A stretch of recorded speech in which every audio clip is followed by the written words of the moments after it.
మాట మాత్రం ఇచ్చేస్తుంది.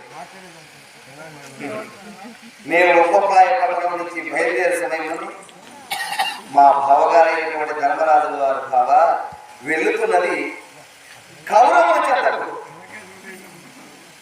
అప్పుడు ఆ పురాత్మల చెత్తకు వెళుతున్నావు కనుక నీవు కాస్త కడు జాగ్రత్తగా ఉండాలి అని చెప్పి ఒక్కొక్కలాయ పట్టణం నుంచి 10,000 మంది ఎదుగుదలను నాకు రక్షణగా పంపించాడు. అందున నా సోమదారుడైనటువంటి మరి సాధికి నా వెంటనే ఉన్నవాడు. ఎందుకు బాబా నాకు ఇక్కడ సైన్యం అని అడిగాడు. ఉన్ని బాబా మా తృప్తి కోసం అక్కడ ఏం జరుగుతుందో నీకు అందరల్లగా ఉంటారని 10,000 మంది పంపించాడు. అందున అది కాక మరి మునేశ్వరుడు యోగేశ్వరుడు చాలా మంది ఈనాడు రాయబారానికి నేను ఒత్తిడి చేస్తున్నానని తెలిసి అందరూ కూడా ఇదిగో నగరి వారికి నేను పాదము గారి నాకే